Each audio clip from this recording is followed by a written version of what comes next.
Apreciados estudiantes, tengan ustedes un cordial saludo. Iniciamos el análisis y solución del siguiente ejercicio. Dice que, dado un rango de números enteros, determinar cuántos de ellos son pares, cuántos impares y qué cantidad de números contiene el rango. Bien, entonces para poder hacer este ejercicio debemos hacer el siguiente análisis primero. Número 1.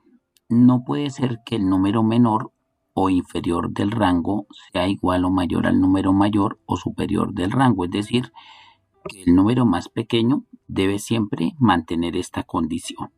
Es decir, el número menor siempre debe ser el número inicial. Y el número mayor del rango debe ser mayor siempre para mantener la condición del enunciado y poder encontrar la solución que nos está planteando el problema.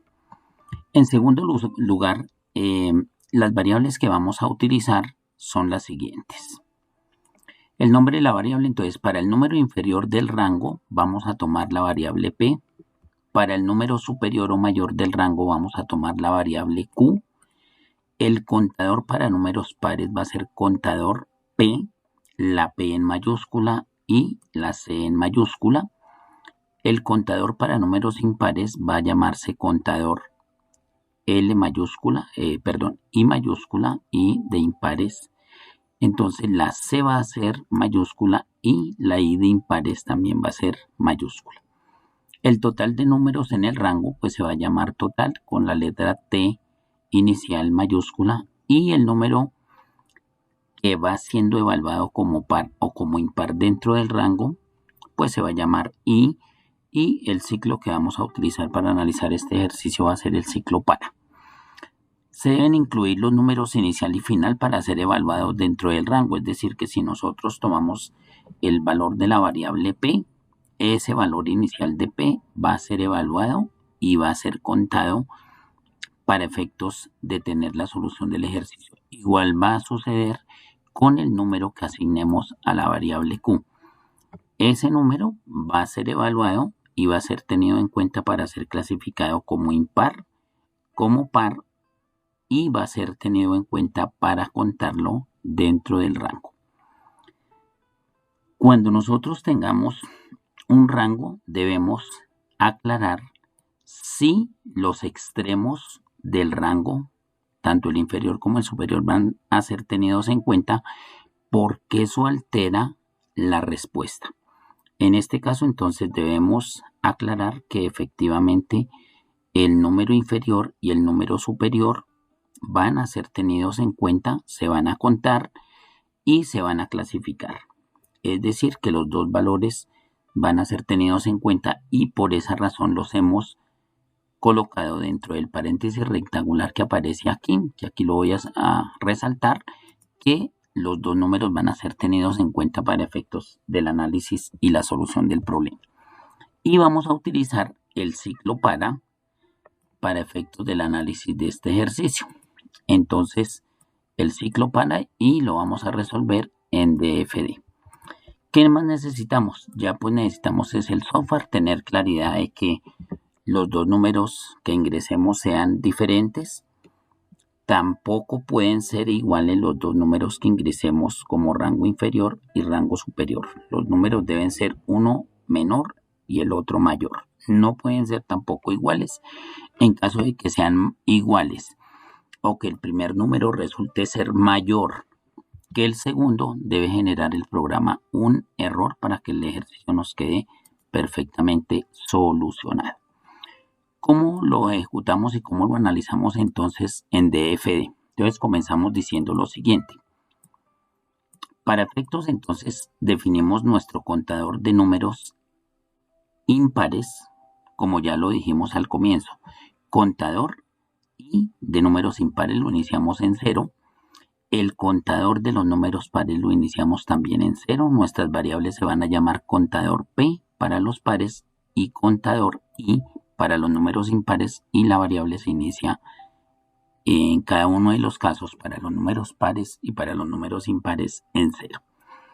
Luego con una salida vamos a solicitar que se ingrese el valor de P, que en este caso es nuestro número menor para efectos del rango.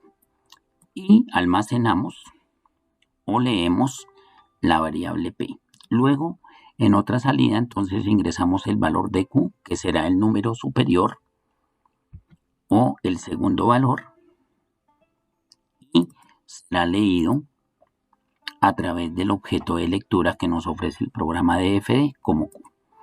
Luego entonces tenemos que evaluar a través de un símbolo o un objeto de condición si P es mayor o igual que Q.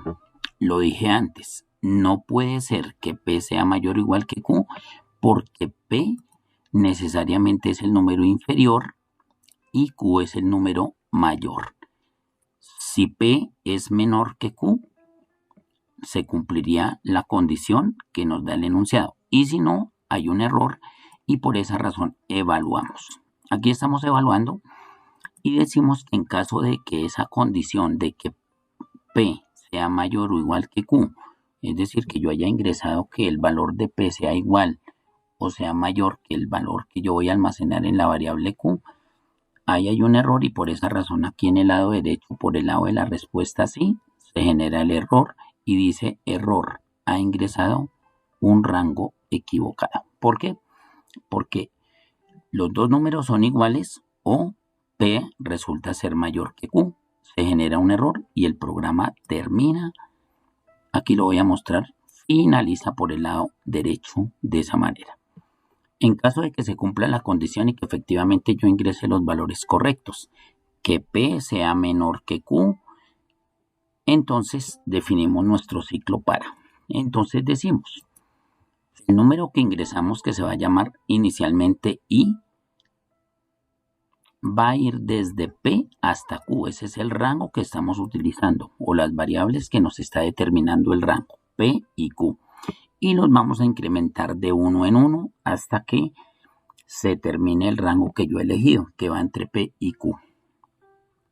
Después, entonces, por el lado de la valoración de la decisión, que me va a indicar si el número es divisible por 2 y el residuo es 0, eso se le dice en DF de la siguiente manera. Número ingresado. ¿Cuál es el número ingresado? Pues I. Módulo 2 significa que al dividirlo por 2 el residuo es 0. Si la respuesta es sí, quiere decir que el número es par. Todos los números al ser divididos por 2 cuando son pares, pues obviamente no tienen residuo o su residuo es 0. Eso es exactamente lo que me está diciendo esta condición. Que si yo tomo el número, lo divido entre 2, su residuo es 0. Entonces, en caso de que sea así, automáticamente digo, este número es par. Y de una vez lo muestro, por eso aquí aparece la variable I, que me está indicando cuál es el número que estamos dividiendo por 2 para determinar si es par o impar. En este caso, por supuesto, resultó ser par. Por el lado derecho, por el lado de la respuesta sí. Y después, entonces, si el número es par, el contador P, que había iniciado en 0, entonces ya pasa a ser contador P más 1. ¿Qué significa contador P? Contador de números pares. Y en este momento, como ya ese número fue evaluado como par, la variable pasa de 0 a 1. Por eso incrementamos de 0 más 1. Significa que el primer número que está siendo evaluado ya es par y ahí lo dejamos como el contador aumentado en 1. Después vamos a mirar el otro lado, el lado de la izquierda, el lado de la respuesta no. En caso de que el número al ser dividido por 2 no nos dé 0, es decir, no haya residuo distinto a 0, sino que haya un residuo de 1 u otro número, significa automáticamente que el número es impar. Y tenemos aquí que mostrar en el programa que este número es impar y por eso se muestra cuál es el número impar. Después el contador de los impares se incrementa, entonces contador de números impares, que se ha llamado la variable contador I, es igual a contador I más 1. Ahí la incrementamos en 1. Ya estamos sumando también los números impares cuando esto se dé. Y el programa se cierra aquí. Luego, como el ejercicio nos dice que debemos contar la cantidad de números pares y la cantidad de números impares, entonces aquí decimos total de números es igual a contador de pares más contador de impares, y ese total es el número total de números que vamos a encontrar en el rango. Después entonces me muestra la cantidad de números del rango que son pares y la cantidad de números que son impares dentro de ese rango, es decir, ya me muestra el total, me muestra cuántos de ese total son pares y cuántos de ese total son impares. Y finalmente se cierra el programa cuando ya me muestra ese total de números que se han clasificado. Y el fin del programa. Por aquí, pues como todo diagrama de flujo, se inicia con el inicio y finaliza con el fin, y dentro de los dos está toda la programación. Entonces ahora vamos a mirar este diagrama de flujo cómo funciona. Ingresar el valor de P. Vamos a suponer que yo digo 5. Ese es el número menor o el número inferior del rango. Y luego le voy a decir que me ubique los números hasta el 15. Se cumple la condición. El primer número ingresado es menor que el segundo. Ingrese 5 y el segundo número es 15. Quiere decir que debe hacer la valoración de todos los números desde 5 hasta 15. Este número es un número impar y comenzó en 5. Luego me muestra el 6, que es un número par, el 7, que es un número impar, el 8, que es un número par, el 9, que es un número impar, el 10, que es un número par, el 11, que es un número impar, el 12, que es un número par, el 13, que es un número impar, el 14, que es un número par, el 15, que es un número impar, y aquí debe cerrar el programa y mostrarme los resultados. La cantidad de números pares del rango establecido es 5, la cantidad de números impares del rango es 6, y ahora me va a mostrar el total de números. El total de números me debe decir que es 11, porque hay 5 números pares y 6 números impares. 6 más 5 pues da 11. Perfectamente, la cantidad de números que contiene el rango es 11, y ahí cierra el programa porque ya me ha mostrado la solución completa. Ahora voy a mirar el programa cómo funciona cuando yo coloco datos erróneos.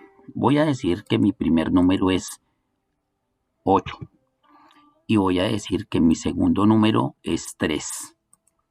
Ahí ya hay un error porque el número 8 es mayor que 3. Entonces me dice error, ha ingresado un rango equivocado. Efectivamente ingresé un número mayor primero y luego ingresé un número menor. Y automáticamente el programa se cierra, no hace ninguna valoración, solamente hace la comparación de los números que yo ingresé, y como fueron erróneos los números que ingresé, porque el número menor se ingresó de segundo y el número mayor de primero, por esa razón no hace valoración del rango y muestra el error por haber ingresado datos equivocados. Ahora lo voy a colocar si es igual. Vamos a suponer que yo quiero, 5 no, vamos a colocar 10 y voy a colocar 10.